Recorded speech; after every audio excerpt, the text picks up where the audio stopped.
Hi students, நம்ம இன்னைக்கு 10th science unit 8 periodic classification of elements அப்படிங்கிற லெசனை பத்தி பார்க்க போறோம். வாங்க பார்க்கலாம். நமக்கு elements நான் என்னன்னு தெரியுமா அப்படின்னா கண்டிப்பா தெரியும் தான் சொல்லணும். Elements which are made up of only one kind of atoms. அதுல நமக்கு தெரிஞ்ச elementsனு பார்த்துக்கிட்டீங்கன்னா காப்பர், சில்வர், கோல்டு இதெல்லாம் நமக்கு கண்டிப்பா தெரியும் தான் சொல்லணும். அதே மாதிரி அயன்கிற எலமெண்ட் நமக்கு தெரியும். இந்த மாதிரி நமக்கு தெரிஞ்ச எலமெண்ட்ஸ் நிறையவே இருக்குது. எர்த்ல இருந்து இன்ன வரைக்கும் 118 எலமெண்ட்ஸ் கண்டுபிடிச்சிருக்காங்க. அதாவது 118 எலமெண்ட்ஸ் கண்டுபிடிச்சிருக்காங்க. கண்டுபிடிச்சது மட்டும் இல்லாம அதை வகைப்படுத்தி நமக்கு ஒரு டேபிளட் ஃபார்மட்ல நமக்கு கொடுத்துருக்காங்க. டேபிள் ஃபார்மட்ல நமக்கு கொடுத்துருக்காங்க. அதை தான் நம்ம பீரியாடிக் டேபிள்னு சொல்லி ஃபாலோ பண்ணிட்டு இருக்கோம். இந்த பீரியாடிக் டேபிள் எப்படி வந்துச்சு அப்படிங்கிற ஷார்ட் ஹிஸ்டரியை தான் நம்ம இந்த வீடியோவில் நம்ம ஃபர்ஸ்ட் நம்ம பார்க்க இருக்கிறோம். ஆல்ரெடி நீங்கள் 9th ஸ்டாண்டர்ட்ல படிச்சிருப்பீங்க. அதை இங்கே கொஞ்சம் ரீகால் பண்ண போகிறோம். 1860s கிட்டத்தட்ட 60 எலமெண்ட்ஸ் அதனுடைய ப்ராப்பர்ட்டிஸோட அதனுடைய அட்டாமிக் மாசஸோட கண்டுபிடிச்சு வச்சிருந்தாங்க 1860s. சயின்டிஸ்ட் என்ன பண்றாங்கன்னா, அது 1860ஸ்க்கு அப்புறம் சயின்டிஸ்டும் சரி, அதுக்கு முன்னாடி சயின்டிஸ்டும் சரி, அந்த எலமெண்ட்ஸ் எல்லாம் நம்ம குரூப் பண்ணா நல்லா இருக்கும். லைக் ஃப்ரூட்ஸ் அண்ட் வெஜிடபிள்ஸ் நம்ம எப்படி இதெல்லாம் சோர் டேஸ்டா இருக்கும், இதெல்லாம் ஸ்பைசியா இருக்கும் அப்படின்னு சொல்லி நம்ம பிரிக்கிறோமோ, அதே மாதிரி எலமெண்ட்ஸ் அதனுடைய ப்ராப்பர்ட்டிஸை வச்சு நம்ம பிரிச்சா நல்லா இருக்கும் அப்படி சொல்லிட்டு சயின்டிஸ்ட் என்ன பண்றாங்கன்னா எலமெண்ட்ஸை பிரிக்கிறாங்க. இதுல இந்த 1860ஸ்க்கு முன்னாடியே கிட்டத்தட்ட 1789ல ஆண்டனி லவாய்சர் அப்படிங்கிற சயின்டிஸ்ட் வராரு. அவர் 23 எலமெண்ட்ஸ் கொண்ட லிஸ்ட் கொடுக்குறாரு. அதுல acid making elements, gas like elements, metallic elements, earthy elements சொல்லி எலமெண்ட்ஸ் பிரிக்கப்பட்டு இருந்துச்சு. இவருக்கு அடுத்தாப்புல 1817ல JW டோப்ரினர் அப்படிங்கிற சயின்டிஸ்ட் ட்ரையட் சிஸ்டம் பேஸ்ல பீரியாடிக் டேபிள் மாதிரி ஒரு இது மெத்தட் கொடுக்குறாரு. இவர் என்ன கொடுக்குறாரு அப்படின்னா, எலமெண்ட்ஸை மூணு செட்டா எடுத்துக்கிட்டாரு. சிமிலர் ப்ராப்பர்ட்டி இருக்கக்கூடிய எலமெண்ட்ஸ். இப்போ லித்தியம், சோடியம், பொட்டாசியம் இது மூணுமே சிமிலர் ப்ராப்பர்ட்டி. இதே மாதிரி குளோரின், புரோமின், அயோடின் அது ஒரு செட்டு. அதே மாதிரி கால்சியம், ஸ்ட்ரான்சியம், பேரியம் இதெல்லாம் ஒரு செட்டா எடுத்துக்கிட்டாரு. இந்த செட்ல இருக்கக்கூடிய இந்த 3 எலிமெண்ட்ஸ் அதனுடைய அட்டாமிக் வெயிட்டை பொறுத்து இன்க்ரீசிங் ஆர்டர்ல அரேஞ்ச் பண்றாரு. இதனுடைய அட்டாமிக் வெயிட் 7. இதுக்கு அடுத்து பொட்டாசியத்தை வைக்காம எது வச்சிருக்காரு அப்படின்னா சோடியம் வச்சிருக்காரு. ஏன்னா சோடியத்தோட அட்டாமிக் வெயிட் 23. இப்படி இன்க்ரீசிங் ஆர்டர் ஆஃப் அட்டாமிக் வெயிட்டை வச்சு அரேஞ்ச் பண்ணிட்டு இந்த ஃபர்ஸ்ட் எலமெண்ட்டையும் அதனுடைய லாஸ்ட் எலமெண்ட்டையும் அந்த 3 செட்ல இருக்கக்கூடிய ஃபர்ஸ்ட் எலமெண்ட்டையும் லாஸ்ட் எலமெண்ட்டையும் ஆட் பண்ணி டிவைடட் பை 2ன்னு சொல்லி போறாரு. அதாவது ஆவரேஜ் எடுத்தா மிடில் இருக்கக்கூடிய எலமெண்ட்ஸ் உடைய அட்டாமிக் வெயிட் கிடைக்கிறத இவர் பாக்குறாரு. அதே மாதிரி இங்கேயும் அதே மாதிரி பாக்குறாரு. ஃபர்ஸ்ட் எலமெண்ட்டையும் லாஸ்ட் எலமெண்ட்டையும் வெயிட் எடுத்து ஆவரேஜ் எடுக்கிறாரு. அந்த மிடில் இருக்கக்கூடிய எலமெண்ட்ஸ் உடைய வெயிட் மாதிரியே இருக்குது, அட்டாமிக் வெயிட் மாதிரியே இருக்குது. அது மாதிரி கடைசி இதை வச்சுட்டு இந்த ட்ரையட் சிஸ்டம் பேஸ் பண்ணி ஒரு டேபிள் கொடுத்தாரு. ஆனா அந்த டேபிள் அட்டாமிக் மாசஸ் நியர்பையா இருக்கக்கூடிய எலமெண்ட்ஸுக்கு இவருடைய டேபிள் என்ன ஆகல, டாப் ஆகல. அதுலயும் குறிப்பா கோபால்ட், நிக்கல் இந்த மாதிரியான எலமெண்ட்ஸ்க்குலாம் அட்டாமிக் வெயிட் நியர்லி சிமிலரா இருக்கும், 59 சொல்லி இருக்கும். இந்த மாதிரியான நியர்லி சிமிலரா இருக்கக்கூடிய எலமெண்ட்ஸுக்கெல்லாம் நம்ம இந்த கான்செப்ட் அப்ளை பண்ண முடியல. அதனால அடுத்த சயின்டிஸ்ட் யார் வராங்கன்னா 1862ல AEB டி சான்கோர்டாய்ஸ் அப்படிங்கிற சயின்டிஸ்ட் வராரு. இவர் என்ன பண்றாரு அப்படின்னா, நீங்க பேப்பரை ஃபோல்டு பண்ணீங்கன்னா எப்படி ஒரு சிலிண்ட்ரிக்கல் ஷேப் கிடைக்குமோ அதே மாதிரி பேப்பரை ஃபோல்ட் பண்ணிக்கிறாரு. அதுக்கு முன்னாடி என்ன பண்றாரு அப்படின்னா, அந்த பேப்பர்ல வெர்டிகல் லைன்ஸ் 16 வெர்டிகல் லைன்ஸ் வரைஞ்சுக்கிட்டாரு. அது போக ஹரிசாண்டல் லைன்ஸும் நிறைய லைன்ஸ் வரைகிறாரு. இவரும் increasing order of atomic mass base பண்ணி எலமெண்ட்ஸ் அரேஞ்ச் பண்றாரு. இவர் அரேஞ்ச் பண்ணும்போது ஒரு விஷயத்தை கவனத்துல வச்சுக்கிட்டாரு. என்னதுன்னா, இந்த லைன்ஸ்ல எல்லாமே சிமிலர் ப்ராப்பர்ட்டிஸ் இருக்கக்கூடிய எலமெண்ட்ஸ் வருது மாதிரி அரேஞ்ச் பண்றாரு. இப்போ இங்க லித்தியம், சோடியம், பொட்டாசியம் இதெல்லாம் similar property. Beryllium, magnesium, calcium similar property. Carbon, silicon similar property. Boron, aluminium similar property. இப்படி ஒரே லைன்ல வரக்கூடிய எலமெண்ட்ஸ் எல்லாம் சிமிலர் ப்ராப்பர்ட்டிஸா இருக்கிற மாதிரி அரேஞ்ச் பண்றாரு. அதாவது அதுவும் எப்படி இருக்குதுன்னா, ஒரு சிலிண்ட்ரிக்கல் பேப்பர்ல ஒரு ஸ்பைரல் ஷேப்ல நம்ம டிக் பென்லாம் வந்து நமக்கு உள்ள ஒரு ஸ்ப்ரிங் இருக்கும் இல்லையா, அந்த மாதிரி ஒரு ஸ்பைரல் ஷேப்ல வந்து இவர் வந்து அரேஞ்ச் பண்றாரு. அப்போ எவ்ரி 16 பீரியடுக்கு அப்புறம் நியூ, அதாவது 16 லைன், இங்க வந்து 1 2 3 இப்படின்னு 16 ஹரிசாண்டல் லைனுக்கு அப்புறம் ஒரு புது எலமெண்ட்ஸ் உடைய ஸ்டார்டிங் ஆகுறத வந்து இவர் அதையும் நோட் பண்றாரு. இப்படி இவர் கொடுத்த டேபிள் வந்து இருந்துச்சு. ஆனா இந்த டேபிள் வந்து it did not attract much attention, அதாவது ஒரு கவனத்தை ஈர்க்கும் வகையில இவருடைய டேபிள் இல்லாத காரணத்தினால இவருக்கு அடுத்து 1864ல வந்து ஜே நியூலாண்ட் அப்படிங்கிற சயின்டிஸ்ட் வந்து வராரு. அவர் ஒரு டேபிள கொடுக்குறாரு. அவருடைய டேபிள் வந்து ஆக்டேவ் ரூல்ஸ் பேஸ் பண்ணி அவருடைய டேபிள கொடுத்தாரு. அவர் என்ன பண்ணாரு அப்படின்னா, எலமெண்ட்ஸை வந்து அதனுடைய increasing order of atomic mass, இவரும் எதை தான் பார்க்குறாரு, அட்டாமிக் மாசஸ் தான் பார்க்குறாரு. எலமெண்ட்ஸை அதனுடைய இன்க்ரீசிங் ஆர்டர் ஆஃப் அட்டாமிக் மாஸை பேஸ் பண்ணி அரேஞ்ச் பண்றாரு. அரேஞ்ச் பண்ணதோடு மட்டும் இல்லாம இவர் ஒரு விஷயத்த கவனத்தில் வச்சார். அதாவது நமக்கு இந்த மியூசிக்ல சொல்லுவாங்கல்ல, ச ரி க ம ப த நீ ச அப்படின்னு, அதை பேஸ் பண்ணி இவர் வந்து எலமெண்ட்ஸை வந்து அரேஞ்ச் பண்ணும்போது அந்த ஃபர்ஸ்ட் எலமெண்ட்டும் 8th எலமெண்ட்டும் சிமிலர் ப்ராப்பர்ட்டிஸாக இருக்கிற மாதிரி அரேஞ்ச் பண்ணுறாரு. எப்படி வந்து மியூசிக்கில் வந்து ஃபர்ஸ்ட்டு அந்த இது ச ரி க ம ப த நீ ச திரும்பவும் ச வருதோ, ஃபர்ஸ்ட் அண்ட் 8th சேமாக இருக்குதோ, அதே மாதிரி எலமெண்ட்ஸை நான் வந்து இன்க்ரீசிங் ஆர்டர் ஆஃப் அட்டாமிக் மாஸை பேஸ் பண்ணி அரேஞ்ச் பண்ணும்போது அந்த ஃபர்ஸ்ட்டும் அந்த 8th எலமெண்ட்டுடைய ப்ராப்பர்ட்டிஸும் சேமாக இருக்குது அப்படின்னு சொல்லி சொன்னார். அதே மாதிரி அடுத்த செட்டுக்கும் இருந்துச்சு. அப்போ லித்தியம், சோடியம், பொட்டாசியம்லாம் வந்து சேம் ப்ராப்பர்ட்டிஸ் இருந்துச்சு அப்படின்னு சொல்லி சொன்னார். ஆனால் இவருடைய இந்த தியரி வந்து கால்சியம் வரைக்கும் தான் வந்து அப்ளை பண்ண முடிஞ்சிச்சு. அதுக்கு மேலே என்ன பண்ண முடியலன்னா இவருடைய தியரியை வந்து அப்ளை பண்ண முடியலை. அதுக்கடுத்து அப்போ 1868ல வந்து லோதர் மேயர் அப்படிங்கிற சயின்டிஸ்ட் வராரு. இவர் கொடுத்த டேபிள் வந்து கிட்டத்தட்ட நவடேஸ்ல நம்ம ஃபாலோ பண்ணக்கூடிய மாடர்ன் பீரியாடிக் டேபிள் மாதிரியே இருந்துச்சு.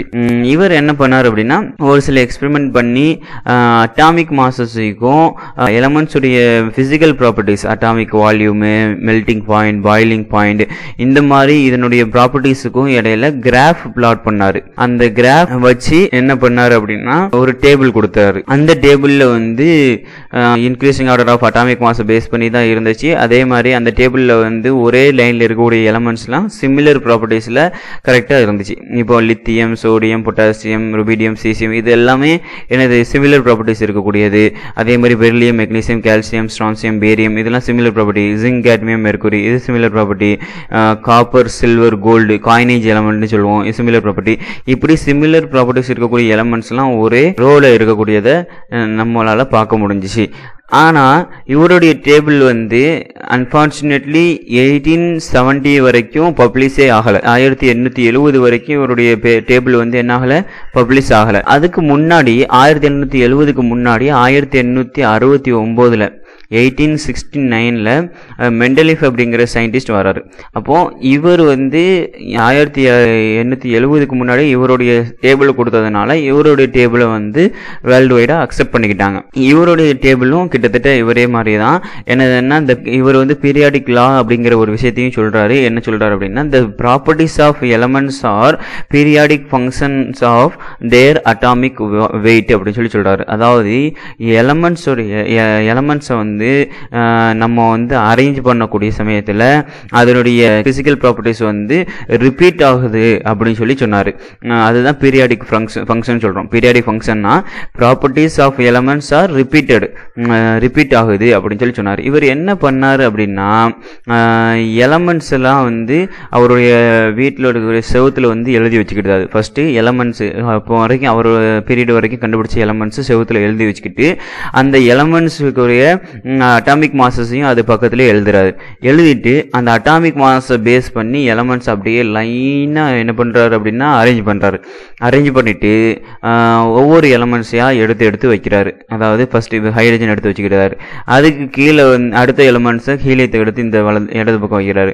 அதுக்கப்புறம் லித்தியம் எடுத்து வைக்கிறாரு. அதாவது அவர் அப்படி வைக்கும் போது அந்த ஹைட்ரஜனுக்கு கீழே வரக்கூடிய எலமெண்ட்ஸ்லாம் சிமிலர் ப்ராப்பர்ட்டிஸ் இருக்கிற மாதிரியும், அதாவது மேலே என்ன எலமெண்ட்ஸ் இருக்குதோ அதுக்கு கீழே வரக்கூடிய எலமெண்ட்ஸ்லாம் சிமிலர் ப்ராப்பர்ட்டிஸ் இருக்கிற மாதிரி எலமெண்ட்ஸை அரேஞ்ச் பண்ணுறாரு. இப்படி ஒரு பீரியாடிக் டேபிளை கொடுத்தாரு. இவருடைய பீரியாடிக் டேபிளில் கிட்டத்தட்ட 8 வெர்டிக்கல் காலம்ஸ் இருந்துச்சு. அதை வந்து என்ன சொல்கிறோம் அப்படின்னா குரூப்ஸ்ன்னு சொல்கிறோம். அப்போ 8 குரூப்ஸ் இருந்துச்சு, 7 பீரியட் இருந்துச்சு. இது நீங்கள் உங்களுடைய லோவர் கிளாஸ்லேயே நீங்கள் படிச்சிருப்பீங்க. இவருடைய இந்த பீரியாடிக் டேபிள் கிட்டத்தட்ட 1869 இருந்து 1912 வரைக்கும் ஒரு 40 வருஷம் வந்து இந்த டேபிள் தான் வந்து வேர்ல்டு வைடாக ஃபாலோ பண்ணிட்டு இருந்தாங்க. ஒரு லாங் பீரியடாக இந்த டேபிள் வந்து என்ன பண்ணிட்டு இருந்தாங்க, ஃபாலோ பண்ணிட்டு இருந்தாங்க. இவருடைய டேபிளில் வந்து ஒரு சில குறைகள் இருந்துச்சு. என்ன அப்படின்னா சில எலமெண்ட்ஸ் இவர் என்ன சொன்னார் அப்படின்னா இந்த periodic functions of the elements based on their atomic mass அப்படின்னு சொல்லி சொன்னார். அப்படி தானே? இந்த இப்போ இந்த இதில் இந்த காலத்தில் வரக்கூடிய எலமெண்ட்ஸ் எல்லாமே சேம் ப்ராப்பர்ட்டிஸ் இருக்குது அப்படின்னு சொல்லி சொன்னார். இப்படி அதாவது ஆனால் இவர் எதை பேஸ் பண்ணி இன்க்ரீசிங் ஆர்டர் ஆஃப் அட்டாமிக் மாஸை பேஸ் பண்ணி நான் என்ன பண்ண அரேஞ்ச் பண்ணேன் அப்படின்னு சொல்லி சொன்னார் இல்லையா? இப்போ இதுக்கு அடுத்து ஹெலியம் அடுத்து பெர்லியம் அடுத்து போரான், ஏன்னா அதனுடைய அட்டாமிக் மாஸை விட இது அதிகம் இப்படி அரேஞ்ச் பண்ணிட்டு வந்திருக்காரு. அதுக்கடுத்து இது அதிகம் இப்படி அரேஞ்ச் பண்ணிட்டு வரக்கூடிய சமயத்தில் இங்கே பார்த்தீங்கன்னா ஆர்கானுடைய அட்டாமிக் மாஸ் 39.95, பொட்டாசியத்தோட அட்டாமிக் மாஸ் வந்து 39.1. அப்போ இது நான் எப்படி பார்த்தா பொட்டாசியம் தான் முன்னாடி வந்திருக்கணும், ஆர்கான் தான் பின்னாடி வந்திருக்கணும். ஆனால் இப்போ எப்படி அரேஞ்ச் பண்ணியிருக்காரு அப்படின்னா பொட்டாசியம் வந்து பின்னாடியும் ஆர்கான் முன்னாடியும் சொல்லி அரேஞ்ச் பண்ணியிருக்காரு. அப்போ இது அட்டாமிக் மாசஸ் அதிகமாக இருக்கக்கூடியது வந்து முன்னாடி இருக்குது, அட்டாமிக் மாஸ் கம்மியாக இருக்கக்கூடியது அதுக்கு அடுத்தாப்புல இருக்குது. இது ஒரு தப்பான விஷயம். இதில் வந்து பொட்டாசியம் வந்து நீங்கள் அப்படி முன்னாடி தூக்கி வச்சு ஆர்கான் அப்படி பின்னாடி தூக்கி வச்சுட்டீங்கன்னா ஒரு பெரிய பிரச்சனை ஆயிரும். ஏன்னா இந்த லித்தியம் சோடியம் இருக்குதுல்ல, இதெல்லாம் வந்து ஹைலி ரியாக்டிவ் மெட்டல்ஸ். ஆனால் இந்த ஹீலியம் நியான் ஆர்கான் கிரிப்டான் ஜெனான்லாம் இருக்குதுல்ல, இது நான் ரியாக்டிவ், அதாவது இன்ரியாக்டிவ் அப்படின்னு சொல்லுவோம். எது கூடயுமே ரியாக்ட் ஆகாத இன்னட் நேச்சரில் இருக்கக்கூடிய கேசஸ். அப்போ இதை கொண்டு நம்ம இங்கே கொண்டு வச்சோம்னா ரெண்டுமே வேற வேற ப்ராப்பர்ட்டிஸ் இருக்கக்கூடிய எலமெண்ட்ஸை ஒரே குரூப்பில் வச்ச மாதிரி ஆயிரும். அப்போ அதனால் இது ஒரு பிரச்சனையாக ஆகிடுது இவருடைய டேபிளில். அது மட்டும் இல்லாமல் நீங்கள் கடைசி இங்கே பார்த்தீங்கன்னா இதே மாதிரி ஒரு பிரச்சனை இங்கேயும் இருக்குது. கோபால்ட்டு முன்னாடி வச்சுருக்காங்க, நிக்கலை பின்னாடி வச்சுருக்காங்க. அது நிக்கலுடைய வெயிட் 58.7, கோபால்ட்டுடைய வெயிட் வந்து 59 அட்டாமிக் வெயிட். அப்போ இது பின்னாடி வரணும், நிக்கல் வந்து முன்னாடி வரணும். அப்போ இங்கேயும் ஒரு சில மிஸ்டேக்ஸ் இருக்குது. அதனால் இவருடைய மெண்டலிஃப் பீரியாடிக் டேபிள் வந்து ஒரு சில குறைகளோடு இருந்துட்டு இருக்கக்கூடிய பட்சத்தில் 1912 வந்து யார் வரா அப்படின்னா ஹென்ரி மோஸ்லி அப்படிங்கிற சயின்டிஸ்ட் வராரு. இவர் என்ன பண்றாரு அப்படின்னா மாடர்ன் பீரியாடிக் லா, மெண்டலிஃப் கொடுத்தது ஒரு பீரியாடிக் லா, இவர் வந்து அந்த மாடர்ன் பீரியாடிக் லான்னு சொல்லி அதே பீரியாடிக் லால கொஞ்சம் சின்ன சேஞ்ச் பண்றாரு. என்னது அப்படின்னா மெண்டலிஃப் கொடுத்ததை வந்து இப்போ நம்ம இங்கே காமிச்சிருக்கோம். என்ன, the properties of the elements are periodic functions of their atomic weight அப்படிங்கிறது மெண்டலிஃப் பீரியட் வரைக்கும் சொல்லிட்டு வந்த விஷயம். இவர் என்ன சொன்னார்னா அட்டாமிக் வெயிட் இல்லைங்க, அது அதனுடைய அட்டாமிக் நம்பரை பேஸ் பண்ணி நீங்கள் அரேஞ்ச் பண்ணீங்கன்னா அந்த periodic functions of the elements வந்து கரெக்டாக மெயின்டைன் ஆகுது, அதாவது அது ப்ராப்பர்ட்டிஸ் ஆஃப் எலமெண்ட்ஸ் கரெக்டாக ரிப்பீட் ஆகுது அப்படின்னு சொல்லி இவர் சொல்கிறாரு. இப்போ இவருடைய பீரியடுக்கு முன்னாடி வரைக்கும் எதை தான் பார்த்துட்டு இருந்தாங்க எல்லா சயின்டிஸ்ட்டும்? அட்டாமிக் மாஸை பேஸ் பண்ணி தான் எலமெண்ட்ஸை அரேஞ்ச் பண்ணாங்க. இவருடைய பீரியடில் தான் அட்டாமிக் நம்பரை வச்சு அரேஞ்ச் பண்ண ஆரம்பிக்கிறாங்க. அப்போது அட்டாமிக் நம்பரை நமக்கு தெரியும். இப்போ ஒரு எலமெண்ட் எக்ஸுங்கிற ஒரு எலமெண்ட் இருக்குன்னா அதில் வந்து லெஃப்ட் ஹேண்ட் சைடு கீழே வந்து நம்ம என்ன பண்ணுவோம், அட்டாமிக் நம்பரை போடுவோம். டாப்பில் வந்து என்ன பண்ணுவோம், மாஸ் நம்பரை போடுவோம். அட்டாமிக் நம்பர் மாஸ் நம்பர் எதை ரெப்ரசன்ட் பண்ணுது அப்படின்னு சொல்லி கேட்டிங்கன்னா நம்ம என்ன சொல்லுவோம், total number of the electron அல்லது புரோட்டானை வந்து ரெப்ரசன்ட் பண்ணக்கூடியது அந்த எலமெண்ட்டோடைய அட்டாமிக் நம்பர். மாஸ் நம்பர் அப்படிங்கிறது எதை மென்ஷன் பண்ணோம் அப்படின்னா total number of proton and neutron. அப்போ இவர் வந்து எலமெண்ட்ஸோடைய புரோட்டான்ஸ் எண்ணிக்கையை வச்சு என்ன பண்ணுற எலமெண்ட்ஸை அரேஞ்ச் பண்றாரு அப்படிங்கிறத நம்ம ஒரு கன்க்ளூஷனா நம்ம எடுக்கிறோம். அப்போ இவர் சொன்னபடி மாஸ் நம்பரை நீங்க எடுக்காதீங்க, அட்டாமிக் நம்பரை எடுத்து நீங்க எலமெண்ட்ஸை அரேஞ்ச் பண்ணுங்க. அதன் அடிப்படையில் எலமெண்ட்ஸை அரேஞ்ச் பண்றாங்க. நமக்கு ஃபர்ஸ்ட் எலமெண்ட் இங்கே வைக்கிறாங்க. இப்போ நீங்க பாத்தீங்கன்னா இந்த சின்னதாக போட்டிருக்காங்களே இது எலமெண்ட்ஸோட அட்டாமிக் நம்பர், இங்கே போட்டிருக்கக்கூடியது அட்டாமிக் நம்பர், இது எலமெண்ட்ஸோடைய சிம்பிள், எலமெண்ட்ஸோடைய நேமு, இங்கே போட்டிருக்கக்கூடியது வந்து ரிலேட்டிவ் அட்டாமிக் மாஸ், அதுக்கப்புறம் இங்கே போட்டிருக்கக்கூடியது குரூப் நம்பர். இந்த குரூப் நம்பர் வந்து எதை வச்சு சொன்னாங்க அப்படின்னா IUPAC, அதாவது IUPAC அப்படின்னா International Union of Pure and Applied Chemistry அப்படிங்கிற ஆர்கனைசேஷன் மூலியமாக சொல்லக்கூடியது. அடுத்து இங்கே போட்டிருக்கக்கூடிய நம்பர் வந்து CIS நம்பர் சொல்லுவாங்க, இதுவும் குரூப் நம்பர் தான். இது CIS அப்படிங்கிற பிரான்ச் மூலியமா கெமிஸ்ட்ரியோட ஒரு ஆர்கனைசேஷன் மூலியமா கொடுக்கக்கூடிய ஒரு நம்பர். CIS அப்படிங்கிறது என்னதுன்னா கெமிக்கல் அப்ஸ்ட்ராக்ட் சர்வீஸ் அப்படின்னு சொல்லுவாங்க. இது அமெரிக்கன் கெமிக்கல் சொசைட்டியோட ஒன் ஆஃப் த பிரான்ச். இது இவங்க கொடுத்த நம்பர் வந்து இந்த ரோமன் லெட்டர்ல கொடுத்த இந்த குரூப் நம்பர்ஸ். அப்போ இது இந்த பேசிஸ்ல நமக்கு இந்த பீரியாடிக் டேபிள் வந்து டிசைன் பண்ணி நமக்கு கொடுத்துருப்பாங்க. இது நமக்கு புக்லேயே இருக்குது. இப்போ இந்த பீரியாடிக் டேபிளில் இங்கே ஓரத்தில் லெஃப்ட் ஹேண்ட் சைடு டாப்பில் நீங்கள் பார்க்கக்கூடியது வந்து என்னது atomic number, right hand side டாப்பில் பார்க்கக்கூடியது மாஸ் நம்பர். இப்போ எதை அடிப்படையில் இந்த பீரியாடிக் டேபிளில் அரேஞ்ச் பண்ணியிருக்காங்க எலமெண்ட்ஸ் அப்படின்னா அதனுடைய அட்டாமிக் நம்பரை பொறுத்து.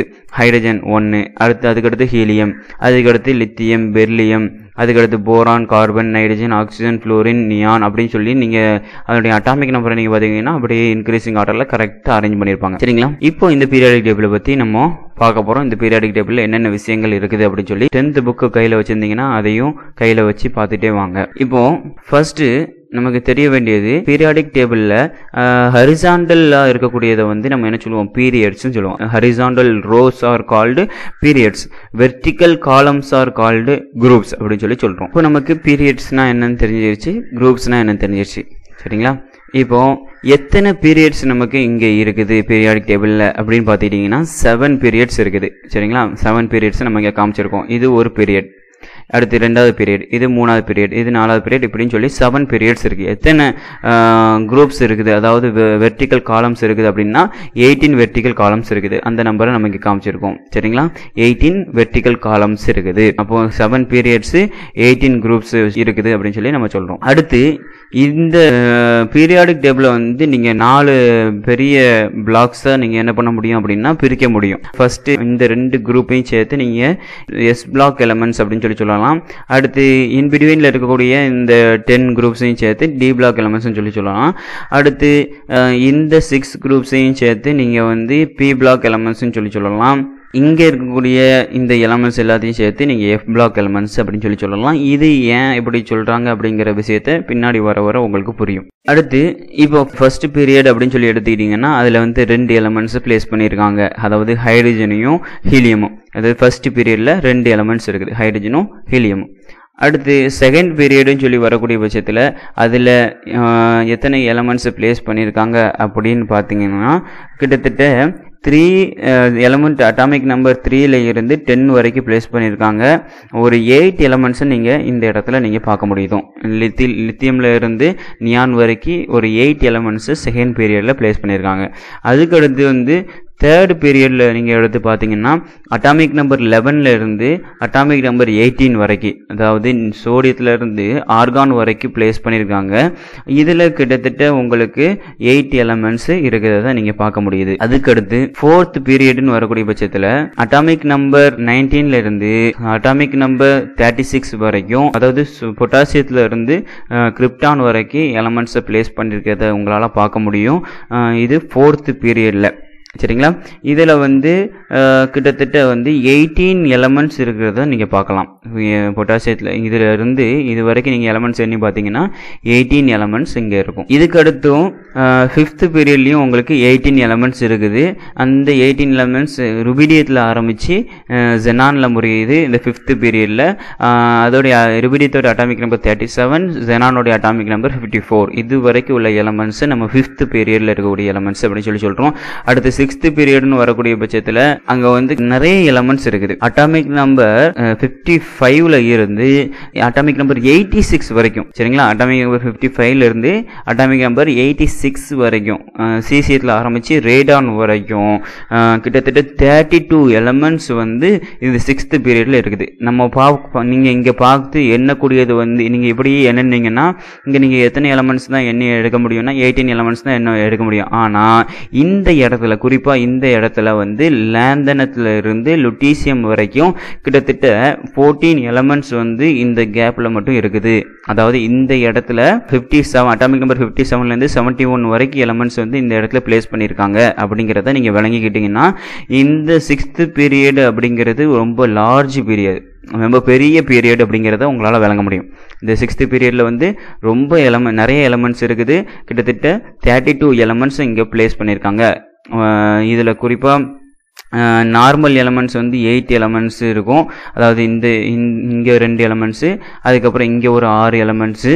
இது போக இந்த பீரியடில் இருக்கக்கூடியது, அதாவது டி பிளாக்னு நான் சொன்னேன் இல்லையா, இந்த டி பிளாக்ல இருக்கக்கூடிய எலமெண்ட்ஸு அது ஒரு 10 எலமெண்ட்ஸ் இருக்குது. அது போக எஃப் பிளாக்ல இருந்து ஒரு 14 எலமெண்ட்ஸ். ஓவராலாக இங்கே வந்து 32 எலமெண்ட்ஸ் இந்த 6th பீரியடில் இருக்குது. இதே மாதிரி தாங்க 7th பீரியட்லையும் 7th பீரியடில் வந்து இங்கே ஒரு 2 எலமெண்ட்ஸு, அதாவது எஸ் பிளாக்லேருந்து ஒரு 2 எலமெண்ட்ஸு, பி பிளாக்லேருந்து ஒரு 6 எலமெண்ட்ஸ், மொத்தம் 8 எலமெண்ட்ஸ் நார்மல் எலமெண்ட்ஸ். அதுக்கப்புறம் டிரான்சிஷன் எலமெண்ட்ஸ், அதாவது டி பிளாக்லேருந்து ஒரு 10 எலமெண்ட்ஸ், அதுக்கப்புறம் எஃப் பிளாக்லேருந்து ஒரு 14 எலமெண்ட்ஸ். டோட்டலாக இங்கே 32 எலமெண்ட்ஸ் இங்கேயும் இருக்குது. இது 87 அட்டாமிக் நம்பர் 87ல் ஆரம்பித்து 118 வரைக்கும் இருக்குது. இதில் வந்து இந்த 89ல் இருந்து 103 வரைக்கும் எலமெண்ட்ஸ் எல்லாமே இங்கே தனியாக எடுத்து வச்சுருக்காங்க. அப்போ ஓவராலாக இந்த பீரியடும் ரொம்ப பெரிய பீரியடு. இதில் வந்து 32 எலமெண்ட்ஸ் இருக்குது அப்படிங்கிறத நம்மளால் விளங்க முடியுது. அப்போ ஓவராலாக நம்ம 7 பீரியட்ஸ் இங்கே இருக்கிறத நம்ம பார்க்குறோம். அதுக்கடுத்து குரூப் 7 பார்க்குறோம். வெர்டிக்கல் காலம்ஸ் ஆர் கால்டஸ் என்னது குரூப்ஸ் அப்படின்னு சொல்லியிருந்தோம். இந்த வெர்டிக்கல் காலம்ஸில் ஃபஸ்ட்டு காலம் வந்து நம்ம என்ன சொல்கிறோம்னா அல்கலி மெட்டல்ஸ் அப்படின்னு சொல்லுவாங்க. ஃபஸ்ட்டு குரூப் இருக்குதுல்ல, இந்த குரூப்பை வந்து நம்ம என்ன சொல்கிறோம், அல்கலி மெட்டல்ஸ் அப்படின்னு சொல்கிறோம். அடுத்து இந்த 2வது குரூப்பை வந்து நம்ம என்ன சொல்லுவோம் அப்படின்னா அல்கலைன் எர்த் மெட்டல்ஸ் அப்படின்னு சொல்லுவோம். ஓவராலாக 18 குரூப்ஸ் இருக்குது. 2வது குரூப்பை பார்த்துருக்கோம். அதுக்கடுத்து இந்த இன்பிட்வீனில் இருக்குதுல்ல, இந்த 3லேருந்து குரூப் நம்பர் 3ல் இருந்து குரூப் நம்பர் 12 வரைக்கும் இருக்கக்கூடிய எலமெண்ட்ஸ் எல்லாத்தையும் டிரான்சிஷன் மெட்டல்ஸ் அப்படின்னு சொல்லுவாங்க. அடுத்து குரூப் நம்பர் 13 இதை வந்து நம்ம என்ன சொல்கிறோம் அப்படின்னா போரான் ஃபேமிலி. ஏன்னா இந்த குரூப்போடைய ஃபர்ஸ்ட் மெம்பர் யாருன்னா போரான், அதனால் இந்த குரூப் வந்து என்ன சொல்கிறோம் போரான் ஃபேமிலி அப்படின்னு சொல்கிறோம். அதுக்கடுத்து 14th குரூப், அதில் வந்து கார்பன் தான் ஃபர்ஸ்ட் மெம்பர், அதனால் இதை கார்பன் ஃபேமிலின்னு சொல்கிறோம். அடுத்து 15th குரூப்பை வந்து நைட்ரஜன் ஃபர்ஸ்ட் மெம்பர் அப்படிங்கிறதுனால இதை நைட்ரஜன் ஃபேமிலி அப்படி சொல்கிறோம். அடுத்து 16th குரூப்பை வந்து ஆக்சிஜன் ஃபேமிலின்னு சொல்லலாம். அதுக்கு இன்னொரு ஸ்பெசிஃபிக்கான நேமும் இருக்குது, சால்கோஜன் ஃபேமிலி அப்படின்னு சொல்லுவாங்க. அதாவது ஓர் ஃபார்மிங் எலமெண்ட்ஸ் அப்படின்னு இதை சொல்லுவாங்க. அடுத்து 17th குரூப்ல இருக்கக்கூடியது ஹாலஜன்ஸ் ஃபேமிலி அப்படின்னு சொல்லுவாங்க. நீங்க ஃப்ளூரின் ஃபேமிலி அப்படின்னு சொல்லலாம். ஏன்னா ஃபர்ஸ்ட் மெம்பர் வந்து அங்கே ஃப்ளூரின் இருக்கிறதுனால ஃப்ளூரின் ஃபேமிலின்னு சொல்லலாம். இதை வந்து ஹாலஜன் ஃபேமிலின்னு சொல்லலாம். ஹாலஜன் ஃபேமிலின்னா கிட்ட இது வந்து சால்ட் ஃபார்மிங் எலமெண்ட்ஸ் அப்படின்னு சொல்லுவாங்க. இந்த 16th குரூப்பை வந்து நம்ம சால்கோஜன்ஸ் சொல்றோம். அடுத்து 17th குரூப்பை வந்து ஹாலஜன் ஃபேமிலிஸ் சொல்றோம். அடுத்து லாஸ்ட் 18th குரூப் இருக்குதுல்ல, இந்த 18th குரூப்பை வந்து நோபல் கேசஸ் அல்லது இன்னட் கேசஸ் அப்படின்னு சொல்லுவாங்க. எது கூடயுமே ரியாக்ட் ஆகாம மந்தமா இருக்கக்கூடிய மந்த வாயுக்கள் அப்படின்னு சொல்லுவாங்க. அப்போ இது 18th குரூப்ல இதை பிளேஸ் பண்ணி வச்சிருக்காங்க. இதுக்கு அடுத்து இந்த 3rd காலம்ல, அதாவது 3rd குரூப்ல இந்த எலமெண்ட்ஸ்லாம் வச்சிருக்காங்க இல்லையா, இந்த எலமெண்ட்ஸுக்கு இந்த 2 பீரியட் ஆஃப் எலமெண்ட்ஸுக்கு வந்து பேர் என்னதுன்னா இன்னர் டிரான்சிஷன் மெட்டல்ஸ் அப்படின்னு சொல்லுவாங்க. இந்த குரூப்ஸ் எல்லாம் வந்து நீங்க என்ன சொன்னீங்க, 3ல இருந்து 12 வரைக்கும் இருக்கக்கூடியது டிரான்சிஷன் மெட்டல்ஸ் அப்படின்னு சொன்னீங்கல்ல. இந்த 3rd குரூப்ல வந்து இவ்வளோ எலமெண்ட்ஸ் வந்து இருக்குது இல்லையா, இந்த எலமெண்ட்ஸ் தான் இன்னர் டிரான்சிஷன் மெட்டல்ஸ் அப்படின்னு சொல்லுவோம். இது இந்த இவ்வளோ எலமெண்ட்ஸும் எங்கே இருக்குது அப்படின்னா 3rd காலம்ல தான் இருக்குது. நீங்கள் இவ்வளோ எலமெண்ட்ஸ் இங்கே கொண்டு வச்ச உடனே இது 3rd காலம், இது 4th காலம், 5th காலம் அப்படி நீங்கள் சொன்னீங்கன்னா உங்களுக்கு கிட்டத்தட்ட 32 குரூப்ஸ் வந்துடும், 32 காலம் வந்துடும். அப்படி நம்ம சொல்ல முடியாது. என்ன சொல்லியிருக்காங்க அப்படின்னா இந்த ஹோல் எலமெண்ட்ஸையும் வந்து நான் 3rd காலம்ல, அதாவது 3rd குரூப்ல வச்சிருக்கோம் அப்படிங்கிறத நம்ம விளங்கிக்கிட்டோம். இப்போ 3rd குரூப்ல சொல்லும் போது அந்த குரூப்ல யாரெல்லாம் வருவாங்கன்னா ஸ்காண்டியம், எட்ரியம், அதோடு சேர்த்து லேந்தனம்ல இருந்து லுட்டீசியம் வரைக்கும் இருக்கக்கூடிய எலமெண்ட்ஸும் 3rd குரூப்ல இருக்குதுன்னு அர்த்தம். அதே மாதிரி ஆக்டீனியம்ல இருந்து லாரன்சியம் வரைக்கும் இருக்கக்கூடிய எலமெண்ட்ஸும் 3rd குரூப்ல இருக்கக்கூடிய எலமெண்ட்ஸ் அப்படிங்கிறத நம்ம விளங்கிக்கணும். இந்த எலமெண்ட்ஸ் எல்லாத்தையும் இன்னர் டிரான்சிஷன் மெட்டல்ஸ் அப்படின்னு சொல்றோம். அப்போ இதுதான் அங்கே பீரியாடிக் டேபிள் இருக்கக்கூடிய ஓவராலாக இருக்கக்கூடிய விஷயம். இதில் வந்து நம்ம இந்த எலமெண்ட்ஸ் வந்து நம்ம கிட்டத்தட்ட ஃபர்ஸ்ட் 30 எலமெண்ட்ஸ் நம்ம படித்து மனப்பாடம் பண்ணி வச்சுக்கிட்டோம்னா உங்களுக்கு ரொம்ப யூஸ்ஃபுல்லாக இருக்கும். இதுக்கு அடுத்து பார்த்துக்கிட்டிங்கன்னா குரூப்பாக வந்து என்ன பண்ணியிருக்கோம், இப்போ பிரித்து காமிச்சிருக்கோம். 18 குரூப் வரைக்கும் பிரித்து காமிச்சிருக்கோம். இன்னொன்று என்ன சொல்லணும் அப்படின்னா, இது பீரியாடிக் ஃபங்க்ஷன், அதாவது குரூப்ஸில் இருக்கக்கூடிய ப்ராப்பர்ட்டிஸ்லாம் வந்து சேம் ப்ராப்பர்ட்டியாக இருக்கும் அப்படி சொல்லியிருந்தோம். இப்போ இந்த ஹைட்ரஜன் ஃபேமிலியில் இருக்கக்கூடியவன் எல்லாமே, அதாவது அல்கலி மெட்டல்ஸில் இருக்கக்கூடிய எல்லாமே சேம் ப்ராப்பர்ட்டி இருக்கும். அதே மாதிரி இங்கே நோபல் கேஸில் இருக்கக்கூடிய இந்த குரூப்பில் வரக்கூடியவன் எல்லாமே சேம் ப்ராப்பர்ட்டியில் இருக்கக்கூடியவனாக இருப்பான்.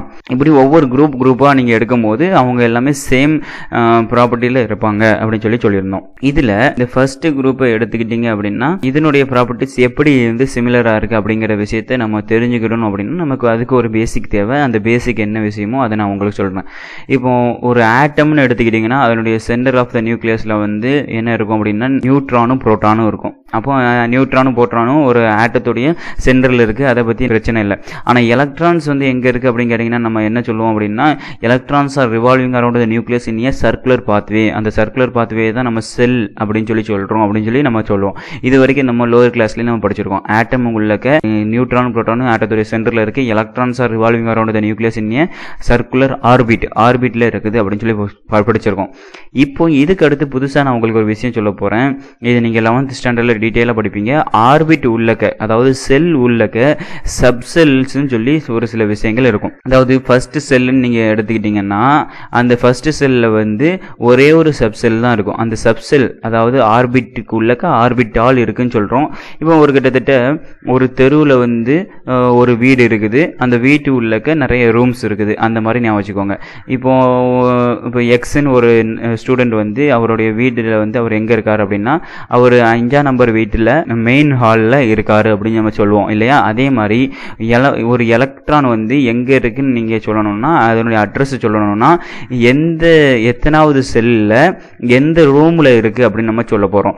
எப்படி சொல்ல போகிறோம் அப்படின்னா ஃபர்ஸ்ட் செல் நீங்கள் எடுத்துக்கிட்டிங்கன்னா அதில் வந்து எத்தனை சப்செல், அதாவது எத்தனை ஆர்பிட்டால் அப்படி இருக்கும்னா ஒரே ஒரு ஆர்பிட்டால் தான் இருக்கும். அந்த ஆர்பிட்டாலுக்கு பேர் எஸ்ன்னு சொல்லி பேர். அடுத்து இது செகண்ட் செல்லுன்னு சொல்லி நீங்கள் எடுத்துக்கிட்டிங்கன்னா அதில் 2 சப்செல் இருக்கும். அந்த சப்செல்லுக்கு பேர் என்னதுன்னா SP.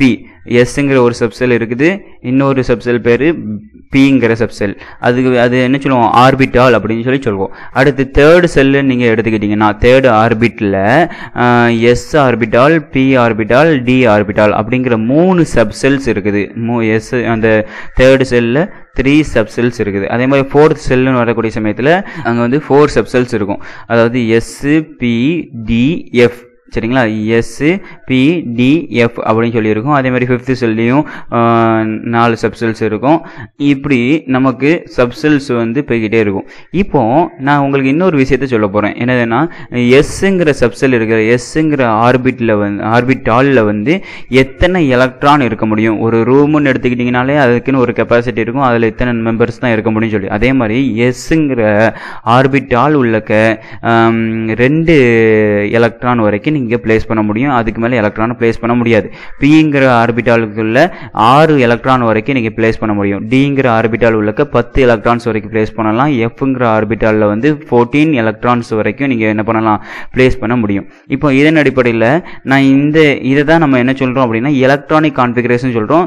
இதன் அடிப்படையில் நான் என்ன பண்ண போகிறேன் அப்படின்னா இங்கே இந்த அல்கலி மெட்டல்ஸ் இருக்குல்ல அந்த ஃபர்ஸ்ட் குரூப்புக்கு மட்டும் நான் எலக்ட்ரானிக் கான்ஃபிகரேஷன் எழுதி காமிக்க போகிறேன். இதுக்கு நமக்கு தெரிஞ்சிருக்க வேண்டியது அட்டாமிக் நம்பர். அட்டாமிக் நம்பர் தான் நமக்கு எந்த டேட்டாவை கொடுக்கும், number of electron present in ஆட்டமை கொடுக்கும். அப்போ இங்க வந்து நம்ம எப்படி எலக்ட்ரானுக்கு வந்து அட்ரஸ் கொடுக்க போறோம், எலக்ட்ரானிக் கான்ஃபிகரேஷன் எழுத போறோம் அப்படிங்கறத பாருங்க. நீங்க வந்து 9th வந்து 2, 8, 18 சொல்லி எலக்ட்ரானிக் கான்ஃபிகரேஷன் எழுதிருப்பீங்க. இது அதுல இருந்து கொஞ்சம் டிஃபரெண்டா இருக்கும். இது இப்போ ஹைட்ரஜன் எடுத்துக்கிட்டீங்கன்னா அதனுடைய அட்டாமிக் நம்பர் 1. அப்போ இங்க எப்படி எழுதணும், 1s1 அப்படின்னு சொல்லி எழுதணும். அதாவது அவன்ல வந்து ஒரு எலக்ட்ரான் தான் இருக்கிறான். அந்த ஒரு எலக்ட்ரான் வந்து அந்த ஃபர்ஸ்ட் செல்லில் அந்த ஃபர்ஸ்ட் செல்லையும் எந்த ரூமில் இருக்கிறான் அப்படின்னா எஸ்ங்கிற ஆர்பிட்டால் உள்ளக்க அந்த ஒரு எலக்ட்ரான் இருக்கான் அப்படின்னு சொல்லி நான் எழுதிக்கிட்டேன். அடுத்து 2வது எலமெண்ட்டோடைய அட்டாமிக் நம்பர் 3.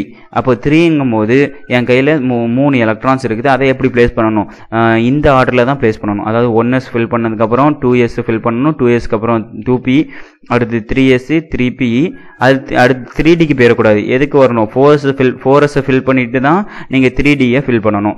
இந்த ஆர்டரில் ஃபில் பண்ணணும். இது ஏன் இப்படி இந்த ஆர்டரில் ஃபில் பண்ணுறோம் அப்படிங்கிறத ஹையர் கிளாஸில் பார்ப்போம். அப்போ இப்போ உங்கள் கையில் கையில் 3 எலக்ட்ரான்ஸ் இருக்குது. அந்த 3 எலக்ட்ரான்ஸ் எப்படி பிரித்து போட்டிருக்கீங்க அப்படின்னா 1s2 அப்படின்னு சொல்லி 1sல வந்து 2 எலக்ட்ரான்ஸ் போட்டீங்க. திரும்ப 1s3ன்னு சொல்லி எழுத முடியுமானா எழுத முடியாது. ஏன்னா s ஆர்பிட்டாலில் வந்து 2 எலக்ட்ரான் வரைக்கும் தான் பிளேஸ் பண்ண முடியும். அப்போ அந்த 3வது எலக்ட்ரான் நீங்கள் எங்கே கொண்டு போயிட்டீங்க 2s1ல கொண்டு போட்டீங்க.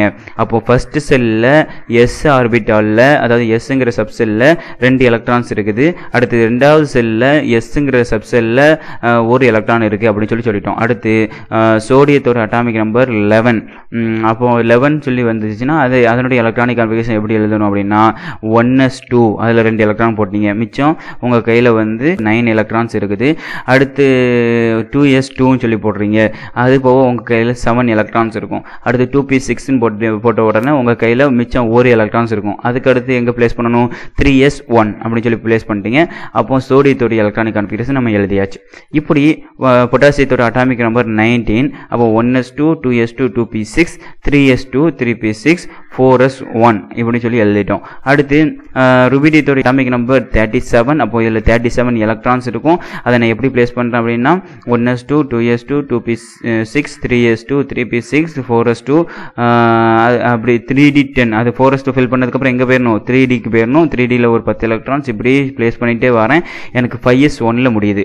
அதே மாதிரி சிசியத்தை நீங்கள் எடுத்துக்கிட்டீங்கன்னா 6s1ல் முடியும். அதுக்கப்புறம் பிரான்சியத்தை எடுத்துக்கிட்டிங்கன்னா 7s1ல் முடியும். இப்படி இந்த குரூப்பில் இருக்கக்கூடிய எலமெண்ட்ஸ் எல்லாமே ஃபர்ஸ்ட் எலமெண்ட்டாக இருந்தால் 1s1, ரெண்டாவது எலமெண்ட்ஸ் வந்து 2s1. அப்படி s ஆர்பிட்டாலில் வந்து ஒரு எலக்ட்ரான் இருக்கிற மாதிரி கரெக்டாக முடியுது.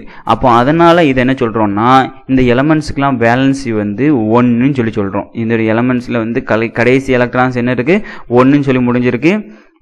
அதனால் இதனுடைய வேலன்சி வந்து 1ன்னு சொல்லி சொல்கிறோம்.